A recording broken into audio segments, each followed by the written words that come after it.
La parole est à présent à Madame Nadège Abomangoli pour le groupe La France Insoumise.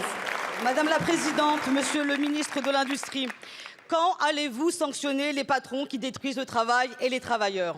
C'est la question que se posent les salariés de l'usine MA France d'Aulnay-sous-Bois, sous-traitant automobile pour le groupe Stellantis. 400 travailleurs en grève qui vivent dans l'angoisse car le donneur d'ordre a décidé d'arrêter les commandes et de délocaliser. Stellantis exerce tout simplement un droit de vie ou de mort sur l'emploi. Les salariés en grève de MA France, que j'ai rencontrés encore ce midi, ne lâcheront pas et nous les soutenons. Sans eux, pas de richesse créée, pas de gros salaires et dividendes, pas d'expertise industrielle dans notre pays. L'exploitation des travailleurs, c'est aussi chez Sanofi.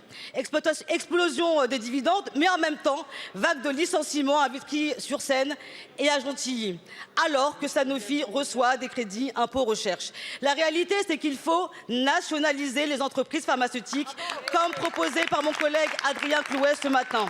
La recherche sur le cancer ou le diabète ne doit pas être soumise à des impératifs de rentabilité. Vous n'êtes pas la France du travail et encore moins celle de la réindustrialisation.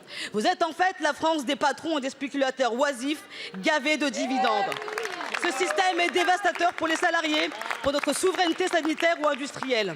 Le patron de Stellantis, aujourd'hui, Carlos Tavares, aura touché 100 000 euros.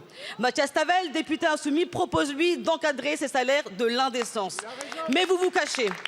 En 2020, déjà, nous vous proposions un texte de loi obligeant les donneurs d'ordre à assumer les conséquences sociales et financières de leur désengagement. Mais vous esquivez, les MA France d'Aulnay vous regardent. Sanofi, MA France, Stellantis, quand allez-vous interdire les licenciements pour ces entreprises qui distribuent des dividendes dans les secteurs stratégiques? Quand allez-vous enfin protéger les salariés de ce pays contre celles et ceux qui détruisent le travail? Bravo. Merci beaucoup. Monsieur le ministre. Merci Madame la Présidente.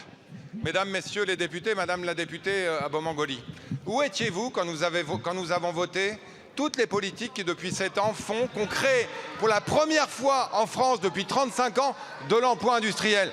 Nulle part. Vous avez voté contre tout ce qui a été voté par cette majorité pour, oui, relocaliser, oui, réindustrialiser, oui, continuer à créer de la richesse en France. Face aux défis des entreprises, nous agissons aussi. Face aux entreprises aux difficultés, nous cherchons des repreneurs, nous investissons à leur côté, nous accompagnons les salariés.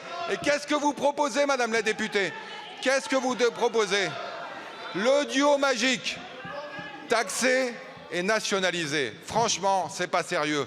Aujourd'hui, nationaliser l'ensemble de l'industrie pharmaceutique en France, et pourquoi pas l'industrie automobile, c'est ramener la France 50 ans en arrière, c'est détruire de la valeur, c'est faire en sorte que les salariés d'Aulnay et d'ailleurs n'aient plus d'emploi.